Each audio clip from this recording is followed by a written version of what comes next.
Tonight, when you close your eyes, you vanish somewhere. By sunrise, you won't remember a thing. But what if that place isn't random? What if every human who's ever lived journeys, their nightly and ancient wisdom, has whispered its location for millennia? You're about to discover where your awareness truly travels, when your body powers down, and once you glimpse it, sleep transforms forever. Hours from now, as you drift off, your muscles will lock in paralysis. Eyes dart behind sealed lids. Your brain ignites with electrical fire. Beneath that biological theater, something deeper unfolds, something science barely touches. You're crossing a threshold, entering another dimension. First the hazy borderland, stage 1 in REM, dozing on the couch, then jolting awake as if falling. Your body still listens here. A whisper pulls you back. This doorway lasts minutes, but the veil first thins here. 15 minutes deeper, stage 2 arrives. Core temperature dips, heartbeat steadies, brain waves slow, then spike with sleep spindles. You'll spend half your night suspended here, acclimating to what's coming. Then stage 3, deep restoration. Delta waves roll slow and heavy. Waking you demands shouting, shaking, light floods. Your body seals itself off to perform sacred work, releasing growth hormones, repairing tissue, strengthening immunity. Most crucially, your brain activates the glymphatic system. A midnight cleanse flushing daily toxins while neural streets lie empty. Yet millions never reach this depth. Screens, stress, and anxiety rob them of the preparation consciousness needs. 90 minutes after closing your eyes, you arrive. REM sleep. Your brain blazes nearly as bright as waking life. Heart races. Breath turns erratic. But your muscles? Completely paralyzed. Not a glitch, protection. Because here, experience becomes so vivid your body would act it out physically if unrestrained. The brain locks you down on purpose. That first REM cycle lasts barely 10 minutes, just a glimpse beyond the veil. But the night cycles on, back through stage 2, down to stage 3, then returning to REM. Each loop spans 90 minutes. With every rotation, deep sleep shrinks while REM expands, 20 minutes, 30, 40, until dawn's final cycle, where you might dwell a full hour in that other realm. That's why weekend mornings gift hyper-real dreams. You lingered longer there. Your body treats these stages as non-negotiable. Miss a night's rest, and it prioritizes repaying deep sleep and REM first, as if these rival food or water for survival. Now, what happens to your awareness in that paralyzed REM state? An MRI shows your cortex blazing. The hippocampus shuffles memories. The amygdala floods with raw emotion. But your prefrontal cortex, the logic gatekeeper, goes silent. That's why dreams let you fly, converse with the departed, exist in 3 places at once without blinking. Reason has stepped aside. Carl Jung saw beyond brain chemistry. He believed this silencing unlocks the collective unconscious. Archetypal symbols woven into our psychic DNA. Water for emotion, flight for freedom, the chase for avoidance.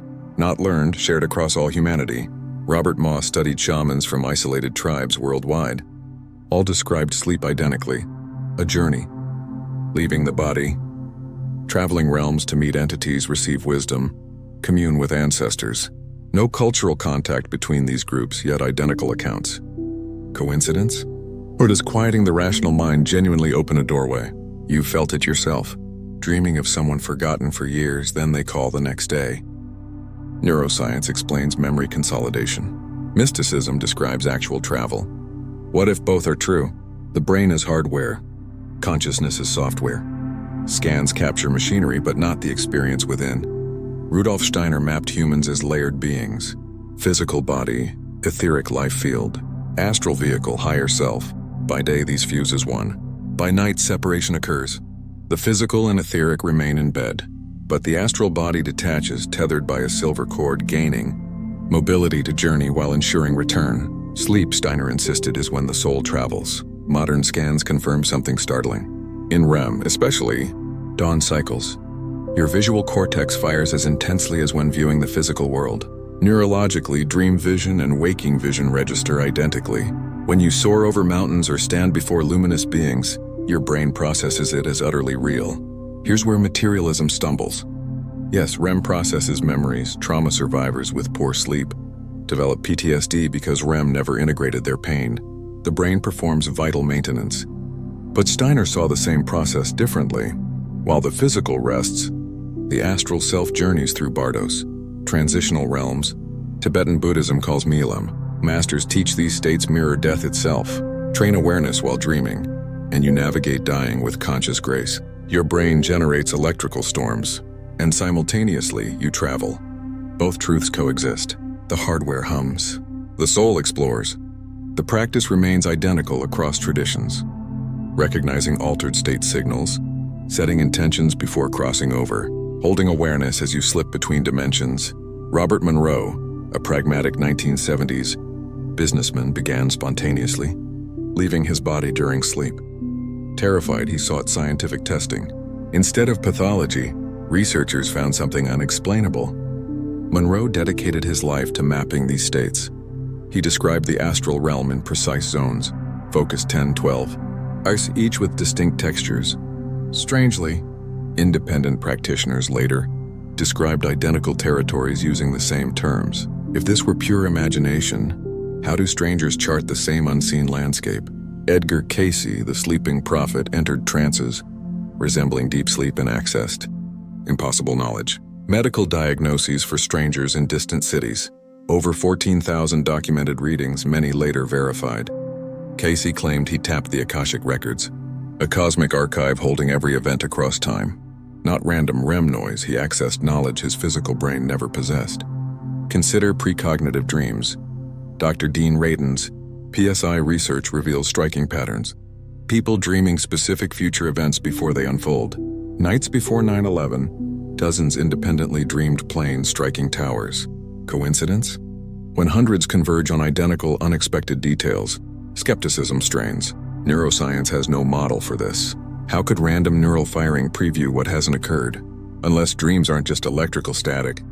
Unless during REM cycles, you genuinely travel somewhere time flows differently, where past, present, and future blur. Ancient Egyptians built temples purely for dream incubation. Pilgrims slept seeking prophecy or healing. Jung uncovered similar patterns. A patient with zero mythological knowledge dreamed the Ouroboros, a serpent devouring its tail, symbolizing rebirth. This motif appears across isolated cultures spanning continents and millennia. Jung called it the collective unconscious, a shared psychic layer deeper than personal memory. Helena Blavatsky and Annie Besant mapped reality as 7 vibrational planes. Physical existence is merely the densest frequency. Above it flows the etheric, then the astral. The realm consciousness visits nightly. They charted its architecture. Lower astral regions thick with personal fears, chaotic dreams. Ascending toward lucid zones where universal truth resonates. Most sleepers drift dazed in lower layers, but through meditation and intention, you can navigate upward into experiences vivid and transformative. The Tibetan Book of the Dead declares sleep and death parallel processes. In both, awareness separates from the body and journeys through bardos. Death severs the tether permanently. Sleep maintains it, pulling you back at dawn, yet while there, you genuinely inhabit another dimension. You may encounter fellow dreamers, permanent astral entities, or enlightened guides. Dream yoga masters prepare meticulously before sleep. Visualizations, mantras, precise intentions. Their reports align with eerie consistency, meeting the same teachers repeatedly, visiting identical locations, receiving teachings later found verbatim in ancient texts they'd never read. 5 distinct systems: Theosophy, Tibetan Buddhism, Shamanism, Egyptian religion, Spiritism, separated by oceans and centuries. All echo the same truth. A structured, non-physical realm exists. You visit it while sleeping. It has inhabitants, laws, and layers, and with training, you can navigate it consciously. Science can't yet prove this, but it can't explain coma patients. Accurately describing operating room conversations while brain activity flatlined. I floated near the ceiling, they report. I heard everything. If consciousness were purely brain-generated, shutdown should mean total void, yet experience persists. Which brings us to the pivotal question. Can you go there consciously, aware you're dreaming and remember upon return? Dr. Stephen LaBerge at Stanford proved lucid dreaming is measurable. He trained subjects to signal awareness during REM by moving their eyes, left, right, left in prearranged sequences. Despite full-body paralysis, their eyes traced the exact pattern, captured clearly on polygraph readings. Consciousness had awakened within the dream. LaBerge proved lucid dreaming isn't a rare gift, it's a trainable skill. Through reality checks, dream journals, and intention setting, Ordinary people began awakening inside dreams. Yet Tibetan Buddhists had taught identical methods for over a millennium. Their practice, Milam, shares the same mechanics but serves a deeper purpose: training for death. Dream and death states are mirror realms. Master awareness while dreaming, and you navigate dying with conscious grace. Start with the dream journal. You dream nightly, yet memories vanish within minutes of waking. Why? Your brain dismisses dreams as irrelevant. But when you write them down immediately upon rising, before moving, before checking your phone, you signal, "This matters." Keep a physical notebook bedside. Screen light disrupts recall. Even fragments count. Strange house, distorted dog, sudden anxiety. The habit itself rewires memory. Within weeks, dreams return with startling clarity. Next, reality testing. Build a daytime habit of questioning your state. Each time you pass through a doorway or see your hands, pause and ask, "Am I dreaming?" Investigate. Try pushing one finger through your opposite palm. Awake, it resists. Dreaming, it slips through like mist. Train this reflex daily, and eventually you'll perform it mid-dream and jolt into lucidity. Before sleep, set a clear intention. Tonight I will recognize I'm dreaming. Repeat it softly as you drift off. No grasping, just quiet certainty. Your subconscious listens. For accelerated results, try wake back to bed. Set an alarm 5 hours after sleep begins. Rise for 20 minutes, read about lucidity. Journal gently, then return to bed with focused intent. Why it works: deep sleep cycles complete early. Remaining cycles surge with REM. You're freshly awakened. Mind carries awareness more easily across the threshold. LaBerge's favorite method, mild, combines dream recall with mental rehearsal. Upon waking, identify a dream anomaly: floating cars, missing teeth. Replay the scene, but this time you recognize the sign and become lucid. Whisper, "Next time I dream, I'll know I'm dreaming." Visualize until sleep returns. Success rates exceed 50%. Carlos Castaneda offered another key: hand gazing.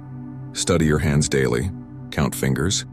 Trace lines while affirming, "I will see my hands in my dream." In dreams, hands often distort. Extra fingers, melting edges. Spotting this triggers instant recognition. Pre-sleep meditation deepens results. 15 minutes of breath-focused stillness quiets mental chatter, letting awareness flow uninterrupted into dreams. How long until it works? Days for some, months for others. Consistency matters most. Cultivate calm curiosity, not anxious need. Desperation blocks the gentle awareness lucidity requires. Trust the process without attachment. It will happen. And when it does, when you stand conscious inside the dream, choose wisely. Egoic lucidity demands control. Fly. Manifest palaces. It's exhilarating but shallow. Receptive lucidity opens instead of commands. You explore.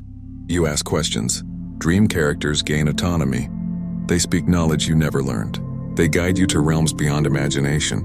Are they subconscious fragments or conscious beings sharing the astral plane with you? Shadow aspects may appear. Fear-feeding presences. Gatekeepers testing your courage. But lucidity grants power. You can wake instantly or face the fear consciously. When you embrace the monster instead of fleeing, it transforms, reveals itself as your own buried terror. Integration follows. You wake more whole. This isn't entertainment. It's soul training. I can promise you this. The moment you first realize I'm dreaming, and I know it, everything shifts. You won't have mastered a trick. You'll have glimpsed a truth: that awareness exists beyond flesh, that you persist when the body sleeps, still conscious, still alive, in a way deeper than waking. But what happens when you can't sleep at all? Screens blazing before bed, anxiety humming through your veins. Most never reach 7 hours. Their biology demands, and the body always collects its debt. One poor night, irritability, foggy focus. Your brain whispers distress. 2 or 3, memory fractures. Conversations vanish. Why? Without REM, the hippocampus can't file experiences into long-term storage. You're trying to save files on a full drive. A week of deprivation collapses your immune system. Inflammation surges. Blood pressure spikes. Deep sleep, stage 3, is when your body performs cellular repair. Without it, metabolic waste accumulates. The lymphatic system only activates in deep rest. Toxins pile up. Worse than physical decay is mental unraveling. Chronic sleep loss breeds depression, anxiety, even psychosis. A vicious loop forms. Depression disrupts sleep. Disrupted sleep deepens depression. The amygdala, the brain's fear center, goes haywire, treating minor stressors like mortal threats. PTSD magnifies this horror. Trauma replays in nightmares. Victims avoid sleep entirely, but without REM, the brain never processes the wound. The memory stays raw, looping endlessly. Veterans with fractured sleep suffer far worse PTSD symptoms. This isn't coincidence, it's causation. That's why every legitimate mental health protocol begins with sleep hygiene. Therapy and medication fail without those nightly hours of darkness. Without passage through the bardos, without time to heal emotional fractures. Perhaps that's why every spiritual tradition honors sleep as sacred.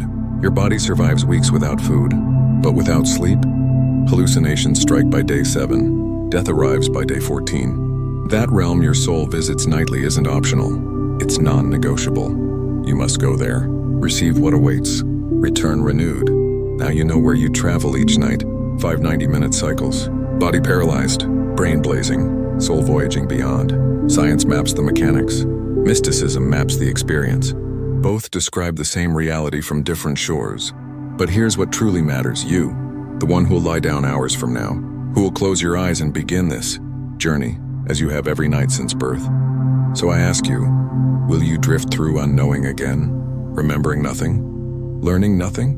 Or will you bring awareness? Try something different.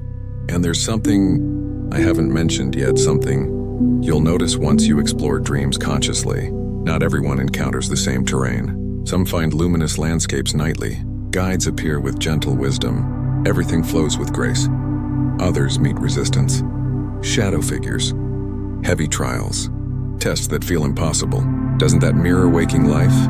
Why do some souls carry lighter burdens? Why do you face the challenges you face? Random chance? Or something deeper? A design you helped craft before birth? Agreements made in the space between lives? Karmic threads woven across lifetimes? What if nothing about your struggle is accidental?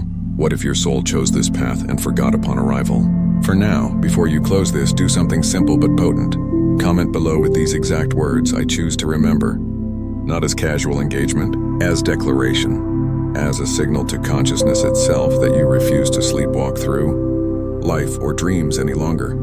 If this resonated with something ancient inside you, if it stirred a knowing you've carried but couldn't name, subscribe.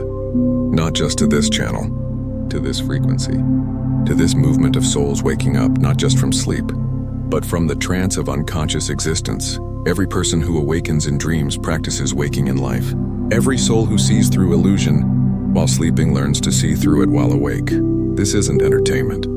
It's collective transformation. Tonight, as you prepare for sleep, set one clear intention without grasping, without desperation. Tonight, I travel consciously. Tonight, I remember. Then release it. Trust your awareness. Trust that the place you visit nightly is precisely where you need to be. Before you go, drop one word in the comments. One word capturing the energy you bring to your sleep practice now. Awareness, lucidity, courage, openness, your energetic signature, your vow to the quantum field that you're ready. Tonight, when you close your eyes, you're not merely sleeping, you're embarking. And now you know where the journey leads. Sleep well. Pay attention to what you find there. And remember, always remember, P.S. If you're beginning to sense that consciousness spans dimensions even while you sleep, then you're ready for what comes next. Ancient wisdom keepers guarded specific frequencies that unlock deeper layers of awareness. The 6th frequency reveals your multidimensional nature in ways that shatter ordinary perception. That's exactly what we explore next.